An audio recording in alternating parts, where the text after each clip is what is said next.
What? You recorded? You coward. Is it about money? Is money really that important to you? I'll pay you back that measly amount of money right now. My mother-in-law shook off her son and took out $10,000 from the dresser, throwing it at me. Just let me use the money however I want. I can't go gambling now that you're staying at home all day. I was overwhelmed by her force, but my sister-in-law managed to subdue her. I'm sorry for doubting you, Paula. Let me take responsibility for this mess myself. My name is Paula. I met my husband Titus when we were both in college. I remember him coming up to me and saying he had fallen in love at first sight. I had also fallen for him at first sight, but I was too embarrassed to say so and kept my feelings to myself. I was drawn to his ability to express his emotions so openly, as I tended to hold back in social situations. So when he proposed to me, I was overjoyed and said yes on the spot. Now, our life as a married couple is very happy. But there is one thing that troubles me. My mother-in-law. My husband hardly ever goes back to his parents' house since his father passed away, so we only see her a few times a year. But 2 weeks ago, she got injured and is now temporarily living with us. Paula, I'm sorry for causing you trouble. At first, I thought she was a calm person, but problems arose shortly after we started living together. Paula, I need to talk to you. When I came home that day, my mother-in-law had a serious expression on her face. What's wrong? Are you okay? Well, my mother-in-law told me that she had debts and caught up in a scam. Oh, I think you should talk to Titus about it. No, that's absolutely not allowed. Why not? Actually, according to my mother-in-law, she was scammed in the past, and at that time, she was blamed by her husband and son. Can I ask what the contents of the scam were? Oh, well, a person claiming to be my son called and said that he had hit a luxury car with his bicycle and was being asked for money. But at that time, I couldn't bother my husband and thought it would be easier to settle it with money if possible. I see. But how old was Titus at that time? I think he was in high school. Wait, she mistook her own sons whom she sees every day? I was so frustrated at that time, not just about Titus, but also about my husband's work. I couldn't just stand there and do nothing. Besides, if this incident also caused trouble for Titus, I still can't say anything. Was Titus's name brought up again this time? Sort of. He didn't claim to be Titus, but he said he was being charged with adultery and was being asked for compensation. That's why I couldn't tell you at the time. My husband wouldn't cheat. That's impossible. I trust him. There's no way he could do something like that unless he was serious about someone else. And he would definitely tell me everything without hiding anything. Did you borrow that money by taking out a loan? Yes, but I'm not working. So borrowing $30,000 was the most I could do. I felt a chill down my spine hearing that. Where did you borrow the money from? Could it be from a loan shark? That's a bigger problem than being scammed. I think we should tell Titus right away. The reason I'm so worried is that my husband is a police officer. If he finds out that a family member got involved with a loan shark, Titus's career could be ruined. Don't worry, I'm not that stupid. I just borrowed from a friend, so it's okay. Oh, I see. So, the reason you were telling me about this? Well, I was wondering if you could lend me some money. You see, I'll receive my pension in a month. so I can pay you back then. Please, keep this from Titus. I promise to pay you back. I couldn't refuse my trembling mother-in-law. I would never fall for such a scam, but there are many people like my mother-in-law who have been victimized. They are the kind of people who were honest and always think of helping others first. And my mother-in-law is probably one of those kind-hearted people too. I understand. There, let's return everything at once. I won't tell Titus about this. But please be careful from now on. If you receive another call like that, please contact me first. Thank you so much, Paula. But for this payment, $10,000 is enough, you know? Because if we suddenly pay the full amount, she might think that I had the money all along. I want to handle this properly, since we will continue to have a relationship with her. Oh, is that so? So, could you lend me $10,000 for now? Oh, okay. I thought I didn't really understand what my mother-in-law was trying to say, but as long as her debt was paid off, there wouldn't be any problem. At that time, I considered my mother-in-law's feelings and couldn't tell my husband about it. A while after this secret conversation, I became a full-time teleworker. But this change in my daily life revealed my mother-in-law's true nature. Paula, are you off work today? No, I'm working from home starting today. Is that so? Don't worry. I will work in my room and prepare my own lunch. Please use your time as usual. Really? Thank you. Although I tried my best, my mother-in-law's face was still cloudy. It was understandable since I was going to be at home all day, which was a change from my mother-in-law's usual routine. However, I was too busy to leave my room except for using the bathroom and eating lunch. I thought that my mother-in-law would eventually get used to this situation. During my lunch break, I went downstairs to go to the nearby deli. Do you need anything from the deli? Hi, Paula. Long time no see. My sister-in-law Jenna was in the living room and I opened the door to greet her. Hi, Jenna. How have you been? I'm going to the deli. Do you want me to get you something? No, thanks. Okay. Mother, do you want anything? Oh, then can you please get me some coffee? Sure, I got it. I met my sister-in-law for the first time in several months. It's wonderful to see how close they are as a family. However, since then, my sister-in-law has been visiting her parents-in-law's house most every day. If she can come and check on her mother-in-law every day, isn't it necessary for us to live together, even if it's for a limited time? I'm beginning to wonder if there is any meaning to our cohabitation. Hey, Titus, about your sister? That day, I told my husband about Jenna.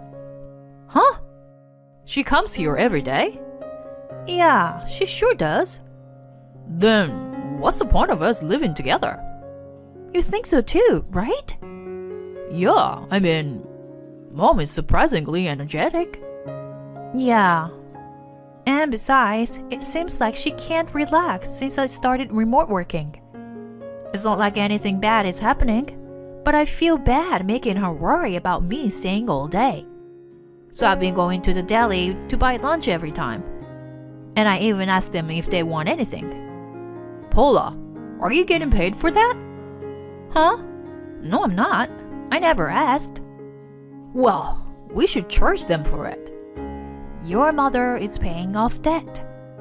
I can't accept money from her like that. When I fell silent, my husband headed to his mother's room. Mom! What? Don't startle me like that. Don't take advantage of Paula. What are you talking about? I shook my head vigorously behind my husband towards my mother-in-law.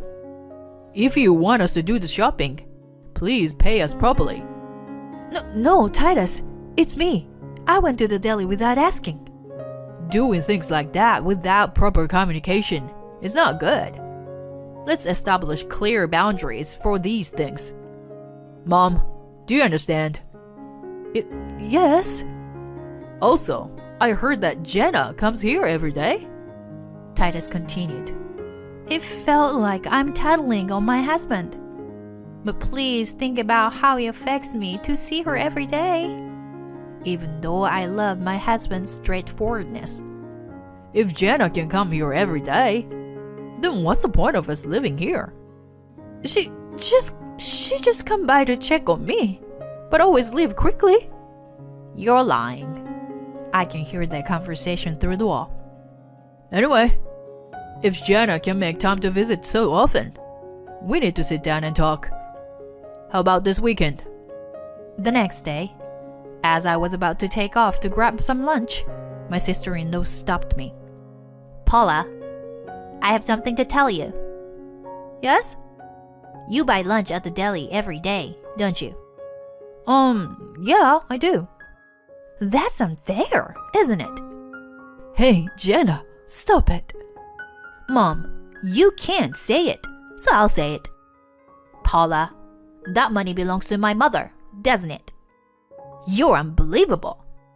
Excuse me? I was hit with words I never imagined from my sister-in-law. Is this money my mother-in-law's? What is she saying? All the money I used to buy lunch is from my own earnings. What are you saying? Paula, you've been cooped up in your room all day, doing nothing, right? Huh? That's not true. I'm actually a full-time employee, you know? My job can be done with just a computer. So I became a remote worker. Wait a sec. Let me bring my laptop. Here. This is how I work. I'm just currently on lunch break, and I do work every day, you know? My sister-in-law stares at the laptop screen. Mom, what's going on? No, that's what I wanted to ask. Enough already. Paula, don't drag my daughter into your lies. Huh? I'll tell you straight today. You've reached your limit. Get out of this house right now. I'll forget the money I lent you. You won't be able to pay it back anyway, will you? Huh? But I am the one who lent you the money. Wait, what's going on? Paula, you got scammed, right? Oh, I see. That's when I realized that I had been deceived by my mother-in-law. Okay, I understand. I will leave. I'll be out by the weekend. Anyway, my lunch break is over, so I'll excuse myself now. After that, I lived without seeing my mother-in-law, or rather, she seemed awkward and avoided me. I only told my husband that we were moving. He was curious about what happened, but he understood when I said I would tell him everything after it was all over. On the day of the move, my sister-in-law appeared. Paula, I'm just worried. Did I do something disrespectful to you? What? What's going on? You're on this too, Jenna? Tell me what's going on. Well, never mind. We finished packing, so it doesn't matter anymore. I told them both the truth calmly. What? I heard the same thing from my mom. But Paula, you were the victim in her story. I heard that she was scammed twice, but she asked me to keep it secret from you, Titus. How much money did you give my mother? I gave her $10,000, and I was planning to give her the remaining $20,000 next month. What? Oh no, could she be? My sister-in-law rushed to my mother-in-law's room. Are you still gambling, Mom? What? Why are you suddenly asking me that? I'm not gambling. Then what about the story that you lent money to Paula? You said it yourself, Mom. Did I say that? I've been forgetting things a lot lately, you know. Maybe I should go to the hospital. Jenna and my husband are giving their mother cold looks. You borrowed money from me, remember? Did I? I don't remember. I really think I'm sick. You know what they say? Multiple personality disorder. It was on TV the other day. I see. Well, maybe if you listen to this, you'll remember. I took out my cell phone. What's that? Mother, our conversation from that time is recorded on this. $10,000 is a lot of money, so I recorded it just in case. I'll play it for you now, so please listen carefully. Before I could finish my sentence, my mother-in-law jumped up and lunged for my phone. But my husband restrained her before she could reach it. As expected of a police officer, his movements were quick. How dare you record me? You coward! Is it about money? Is money really that important? Here, take this damn money! My mother-in-law shook off her son and took out $10,000 from the dresser, throwing it at me. I can't go gambling now that you're staying at home all day. I was overwhelmed by her force, but my sister-in-law managed to subdue her. I'm sorry for doubting you, Paula. Let me take responsibility for this mess myself.